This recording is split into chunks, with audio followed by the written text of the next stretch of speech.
Film ini diawali dengan memperlihatkan sekelompok anak yang diberangkatkan dari sekolah, di mana sekolah ini adalah sekolah yang sangat kumuh dan tidak terawat. Anak-anak itu diberangkatkan pada saat jam belajar masih berlangsung. Belum jelas apa tujuan dan kemana anak-anak itu dibawa. Scene selanjutnya berganti kepada seorang wanita yang baru datang dari kota menuju desa itu. Keesokan harinya, wanita itu bersama orang anak dan satu orang wanita paruh baya hendak pergi ke sekolah itu. Mereka pergi ke sekolah menaiki sebuah bajai. Diketahui, wanita ini pergi ke sekolah bertujuan untuk mendaftarkan anak itu di sekolah kumuh tersebut. Selama perjalanan, sopir bajai itu selalu mengoceh dan bercerita kalau sekolah itu bukanlah seperti sekolah. Sekolah itu adalah pasar. Di sekolah itu sampah berserakan di mana-mana. Di sekolah itu selalu terjadi keributan yang terlihat seperti sekawanan kambing. Dan di sekolah itu para siswa berkumpul dalam kelompok-kelompok yang berkelahi atas nama kasta dan ras. Guru di sana tidak mengajar dengan baik. Mereka hanya mengharapkan gaji dan makan gaji buta tanpa memikirkan masa depan anak-anak yang sekolah di sekolah tersebut. Dan yang paling spesial adalah sekolah itu berada di urutan teratas di kota itu sebagai sekolah yang terburuk. Supir itu menyarankan agar wanita itu tidak menyekolahkan anak itu di sekolah tersebut. Tidak lama, wanita itu sampai di sekolah. Terlihat di sana kondisi sekolah itu sangat menyeramkan, persis seperti apa yang diceritakan oleh supir bajai tersebut. Di sana terlihat para siswa yang sangat brutal. Ada banyak sekali siswa yang datang ke sekolah tanpa berpakaian seragam sekolah. Bahkan kantin di sana menjual rokok untuk para siswa. Paling dahsyatnya lagi adalah warga di sekitar sekolah itu membuat sekolah itu seperti tempat sampah. Mereka membuang sampah di sekolah itu. Atap genteng sekolah itu bocor dan terbuka. Guru yang mengajar di kelas itu malah main HP, membiarkan siswa mereka bermain di dalam kelas. Sementara di kelas lainnya tidak ada guru. Siswa di ruangan itu ribut, merobek kertas, dan saling lempar-melempar. Beruntungnya di sekolah itu ada satu orang guru, yaitu Sansela. Sansela sudah lama mengabdi di sekolah tersebut. Diketahui Sansela telah mengajar selama 30 tahun di sekolah itu. Dia terus mengajar dengan baik walau sebentar lagi dia akan segera pensiun. Wanita itu lalu masuk ke kantor guru. Guru yang duduk di sana sibuk main HP dan berperilaku buruk terhadap wanita itu. Guru itu berkata, kalau ingin mendaftar, tunggu saja wakil kepala sekolah datang untuk mendapatkan izin. Guru itu menyuruh mereka untuk menunggu di luar. Di sekolah itu ternyata tidak punya kepala sekolah. Sekolah itu dipimpin oleh wakil kepala sekolah. Tidak lama, wakil kepala sekolah pun tiba. Saat berjalan menuju kantor, kepala sekolah itu menggoda salah satu guru yang bernama Mina. Di ruangan guru, wanita itu berkata kalau dia ingin mendaftarkan anak itu di kelas 6. Wakil kepala sekolah itu menulis biaya untuk mendaftarkan anak itu, yaitu sebesar Rp2.500 yang biasanya hanya Rp230 saja. Wanita itu komplain dan wakil kepala itu malah menjawab, jika kau bersedia maka bayarlah, dan kalau kau tidak bersedia silahkan bawa anak itu dan sekolahkan di sekolah swasta, karena di sekolah swasta biayanya akan meledak seperti bom. Lagi pula anak itu sudah terlambat 1 bulan. Wanita itu mengamuk, berkata kalau wakil kepala sekolah itu bahkan tidak cocok menjadi wakil kepala sekolah walau hanya 1% saja. Wakil kepala sekolah itu marah karena tidak terima dihina, lalu mengusir mereka. Dengan sangat emosi, wanita itu keluar dan sesaat kemudian ternyata zreng zreng zreng, dia adalah kepala sekolah yang baru di sekolah itu. Kepala sekolah dan semua guru di sana panik. Ya, paniklah, masa enggak ya kan? Kepala sekolah itu memperkenalkan diri. Dia bernama Nagita Rani. Nagita Rani lalu mengumpulkan semua guru dan murid di halaman sekolah. Nagita memberikan peraturan-peraturan baru di sekolah itu. Di antaranya yang pertama, semua siswa harus berada di sekolah jam 9.00. Yang kedua, jam 9:05 gerbang sekolah akan dikunci. Yang ketiga, tidak boleh masuk sekolah melewati tembok. Yang keempat, tidak ada yang boleh melangkah ke sekolah tanpa seragam sekolah. Yang kelima, para guru yang tidak masuk kelas ketika bel berbunyi maka akan mengeluarkan surat memo untuk dikirim ke dinas pendidikan, dan guru yang diberikan 3 memo akan ditangguhkan atau dikeluarkan dari sekolah. Dan yang terakhir, sekolah harus menjadi sekolah, yang artinya sekolah harus dipergunakan sebagaimana semestinya. Sejak kedatangan Gita, semua guru mulai bekerja, bahkan wakil kepala sekolah yang awalnya tidak punya jadwal mengajar diperintahkan kepala sekolah untuk mengajar. Wakil kepala sekolah itu pergi mengajar dengan raut wajah yang sangat kesal. Kepala sekolah itu lalu mendaftarkan anak yang dibawanya ke sekolah itu. Dan Pak Sugi minta maaf kepadanya karena sudah tidak sopan kepadanya. Dia berkata kalau dia tidak mengetahui kalau dia adalah kepala sekolahnya. Saat kepala sekolah mengeliling sekolah, dia melihat siswa-siswa merokok. Saat kepala sekolah menegurnya, siswa itu malah melawan dan berkata kalau dia berada di sekolah itu hanya karena sekolah negeri peraturannya tidak ketat, dan dia mengancam akan melaporkan ke ayahnya. Diketahui ayahnya adalah ketua tertinggi partai di desa itu. Kepala sekolah itu tidak takut dan melayangkan surat panggilan kepada orang tuanya. Lalu Gita datang menghampiri Oom kantin itu dan melarang Oom kantin itu untuk berjualan rokok. Tapi Oom itu malah berkata kalau kau harus mengikat siswamu dan jangan mengajariku caranya berbisnis. Sesaat kemudian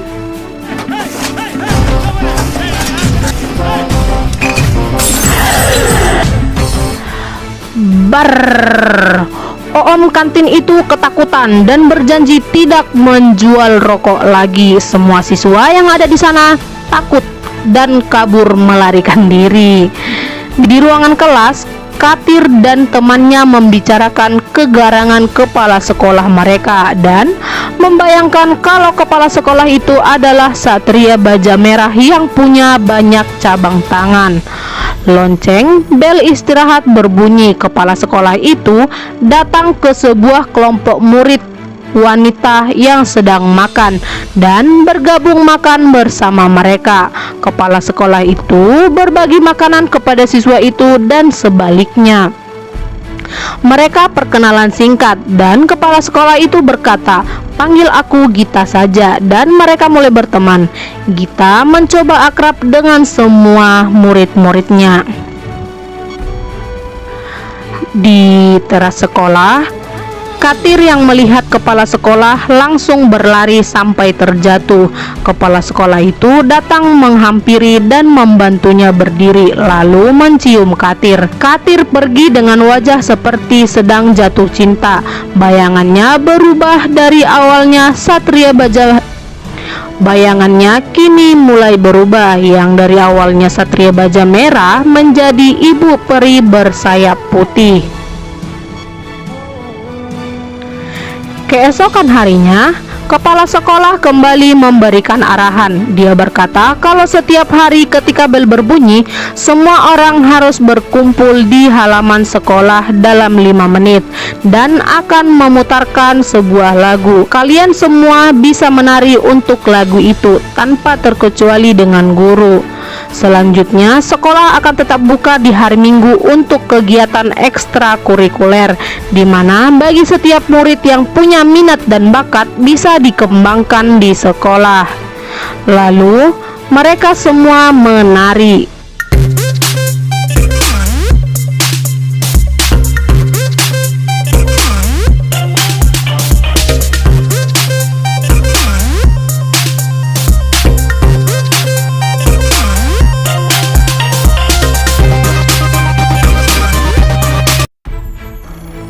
Ketua partai MLA, orang tua dari siswa yang merokok, datang menghampiri kepala sekolah dan menyombongkan dirinya.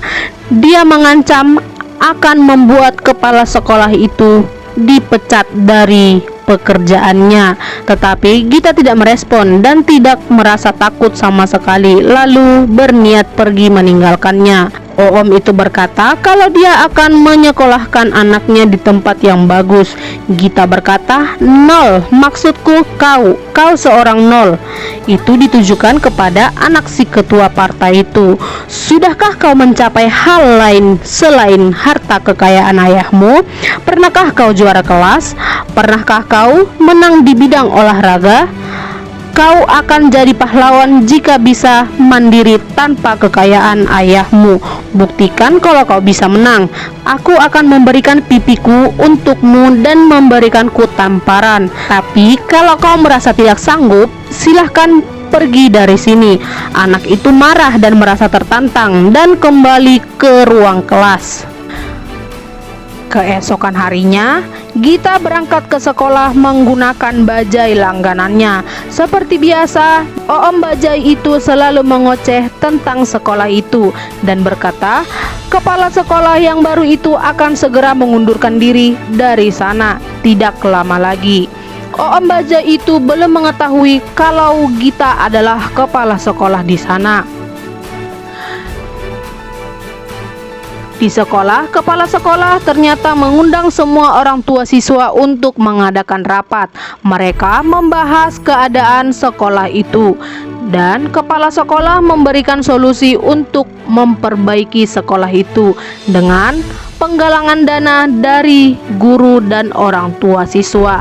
Awalnya, para orang tua tidak setuju, dan dengan bijak kepala sekolah menjelaskan betapa pentingnya pendidikan dan kenyamanan para siswa dalam menuntut ilmu.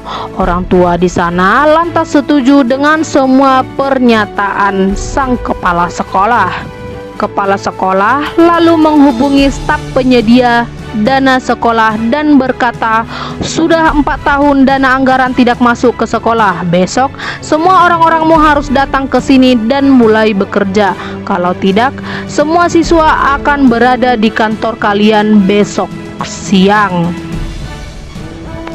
Lalu semua siswa bahu-membahu bergotong royong memperbaiki sekolah. Bagi siswa yang bisa melukis, diberikan kesempatan untuk melukis di tembok sekolah. Akhirnya perbaikan sekolah sukses dan sekolah sudah kelihatan seperti sekolah. Di sisi lain, pemilik sekolah swasta di desa itu khawatir kalau sekolahnya tidak diminati lagi dan menyuruh anak buahnya memasang spanduk sekolahnya di depan pintu sekolah negeri Nagita Mira tersebut. Sementara di sekolah, Mira ikut duduk di bangku siswa dan mendengarkan guru mengajar. Gita memberikan 3 pertanyaan kepada guru bahasa Inggris itu. Yang pertama, apa ini cara yang paling mudah untuk belajar bahasa Inggris, Pak? Yang kedua, kenapa kau tidak berbicara pakai bahasa Inggris? Dan yang ketiga, kau tidak bisa berbahasa Inggris sementara kau adalah guru bahasa Inggris. Bagaimana bisa ini terjadi? Guru itu tidak mampu berkata-kata dan tidak bisa menjawab pertanyaan sang kepala sekolah. Gita lalu berkata, "Kau harus bisa berbahasa Inggris dalam 30 hari. Jika tidak, kau akan ditangguhkan dari sekolah ini." Kepala sekolah pindah ke kelas matematika dan memberi 3 pertanyaan lagi. Guru matematika itu tidak bisa menjawab dan kepala sekolah memberikan waktu 30 hari untuk belajar dan menunjukkan kualitasnya sebagai guru. Semua guru kelas yang mengajar didatangi kepala sekolah satu persatu dan bertanya 3 pertanyaan. Lalu dengan hal yang sama, Gita memberikan waktu 30 hari untuk semua guru memperbaiki dirinya. Semua guru akhirnya belajar sebelum mengajar.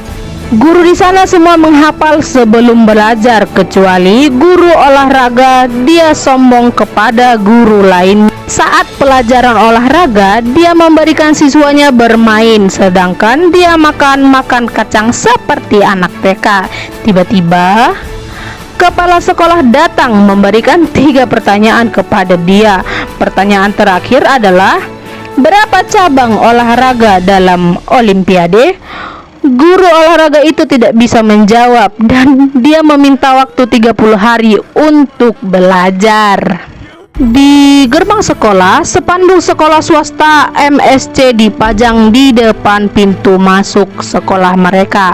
Dengan bijak, kepala sekolah melaporkan kepada Dinas Kehutanan karena telah memotong kayu secara sembarangan untuk kepentingan pribadi, yaitu untuk pembuatan spanduk tersebut, dan akhirnya spanduk itu dirusak dan diantarkan kembali ke sekolah swasta MSC. Hal itu membuat pemilik kepala sekolah swasta MSC itu semakin dendam. Sementara di sekolah negeri, wakil kepala sekolah telah ditangguhkan. Sejak itu, wakil kepala sekolah itu berkhianat dan ingin bergabung di sekolah swasta. Gita tidak sama sekali takut karena dia punya cara sendiri untuk memperbaiki sekolah itu tanpa memikirkan siapa dan bagaimana cara orang untuk menjatuhkannya. Saat rapat guru, 50 orang siswa ternyata dikeluarkan dari sekolah karena tidak sanggup membayar uang sekolah, dan 9 orang siswa terpaksa harus putus sekolah karena tinggal kelas. Kepala sekolah memerintahkan semua siswa itu harus datang ke sekolah untuk belajar dan melanjutkan pendidikan. Kepala sekolah menjatuhkan tanggung jawab kepada guru-guru di sana untuk mendidik dan meluluskan mereka. Semua siswa yang tidak sekolah dipanggil ke sekolah dan yang tinggal kelas di kelas 9 telah dinaikkan ke kelas 10. Semua siswa itu bahagia dan berlari ke sekolah. Mereka belajar dengan giat dan guru-guru di sana mengajar dengan baik. Di hari Minggu, acara ekstrakurikuler dilakukan dengan baik. Semua siswa di sana menunjukkan minat dan bakat tersembunyi mereka. Suatu hari, mantan wakil kepala sekolah itu dan pemilik sekolah swasta MSC bekerja sama untuk menghancurkan Gita. Mereka mengutus 5 orang preman untuk menghajar Gita. Sedikitpun Gita tidak merasa takut. Preman itu menutup pintu dan sesaat kemudian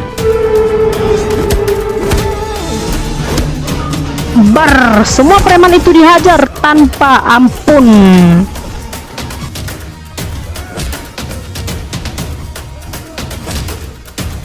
Lalu scene selanjutnya menunjukkan di lapangan sekolah siswa berkelahi berdasarkan kasta dan ras.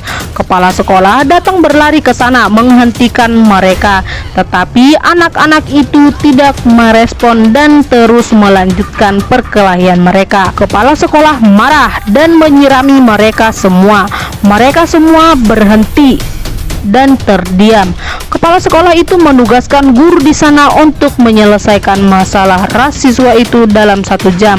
Tetapi guru itu tidak mau karena tidak memiliki keberanian untuk mengurus masalah yang paling sensitif di masyarakat.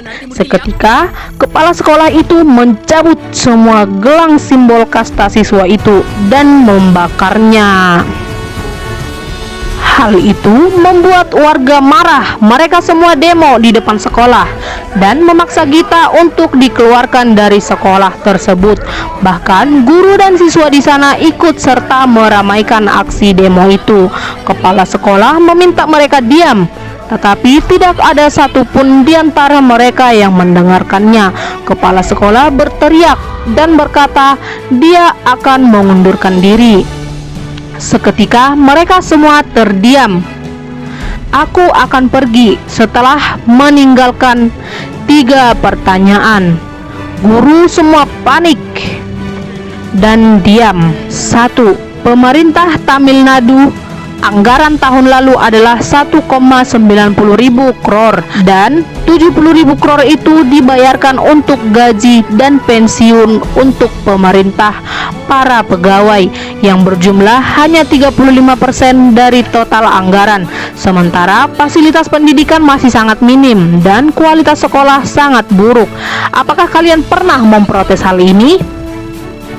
Para guru-guru tidak bisa menjawab dan hanya terdiam saja. Pertanyaan kedua, Panankam, benderamu berkibar di seluruh kota. Kau selalu bergaya dan mengadakan pesta di kantormu. Kau bergaya seakan mendukung kastamu secara penuh. Tapi berapa banyak yang telah kau angkat dari kastamu? Panankam menjawab, apakah kau membuat agar pengikutku menantangku? Kepala sekolah ingin bertanya pertanyaan terakhir, tetapi Panankam sudah mati kutu dan mengajak anak buahnya pergi. Salah satu dari guru itu lalu bertanya kepada Gita. Dia berkata, kenapa kau membenci para guru?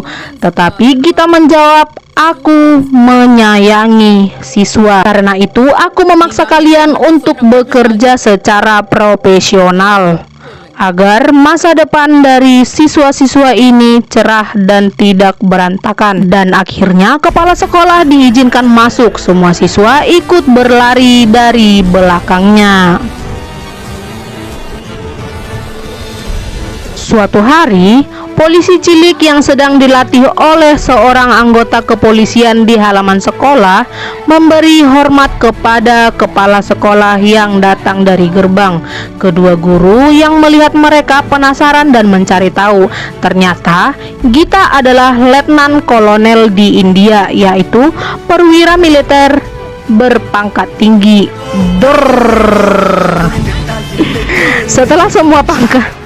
Setelah semua pangkat yang didapatkannya, dia memutuskan untuk menjadi kepala sekolah di sekolah yang paling kumuh di desa itu, yang alasan paling kuatnya belum diketahui. Suatu hari, di kota itu mengadakan perlombaan olahraga antar sekolah. Pemilik sekolah MSC berkata kepada guru-guru di sekolahnya bahwa sekolah mereka harus juara 1 di setiap bidang. Hal itu membuat mereka curang dan menyogok wasit di sana. Murid sekolah negeri itu melihat kecurangan para wasit tersebut. Murid itu komplain kepada wasit, tapi wasit itu mendiskualifikasi sekolah mereka. Kepala sekolah ternyata diam-diam mengambil video kecurangan itu dan melaporkan wasit itu, sehingga wasit itu dipecat dan pertandingan pun diulang kembali. Sekolah mereka meraih juara di setiap bidang. Saat menerima piala penghargaan, semua orang tua siswa datang dan melihat keberhasilan anak-anaknya. Ketua partai MLA yang awalnya benci dengan Gita kini minta maaf dan berterima kasih kepada Gita karena berkat dirinya anaknya kini sudah mulai berubah. Di pagi hari, Gita melihat ayahnya sudah meninggal dunia. Gita menelpon dokter untuk memastikan kematian ayahnya. Gita minta tolong kepada dokter itu untuk mengurus ayahnya. Dia lalu menelepon guru piket di sekolah dan meminta izin untuk libur setengah hari. Gita kelihatan sangat tegar di pemakaman ayahnya tanpa meneteskan air mata. Gita memberi penghormatan terakhir kepada ayahnya dan berangkat ke sekolah. Guru yang melihatnya heran dan mengoceh. Tetapi guru Sansela datang untuk menguatkan Gita. Gita bersedih dan menangis di pelukan guru Sansela. Gita yang kuat ternyata bisa menangis saat kehilangan orang tercintanya. Ujian akhir sekolah tiba. Semua siswa melakukan ujian dengan baik, termasuk siswa yang awalnya tinggal kelas di kelas 9 yang dinaikkan ke kelas 10. Pemilik sekolah MSC yang mendengar itu melaporkan ke Dinas Pendidikan dan membawanya ke pengadilan. Pihak kepolisian menangkap Gita. Gita dipenjara. Semua siswa, orang tua, dan guru yang mendengar kabar itu datang ke kantor polisi. Mereka semua demo untuk mengeluarkan kepala sekolah dari sana. Polisi tidak bisa berbuat apa-apa, tetapi semua orang tua dan siswa di sana masih setia menunggunya. Mereka menahan lapar demi kepala sekolah yang baik itu.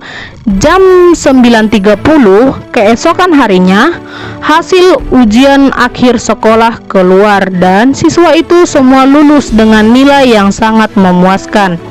Dinas Pendidikan yang melihat nilai anak-anak tersebut akhirnya membebaskan kepala sekolah.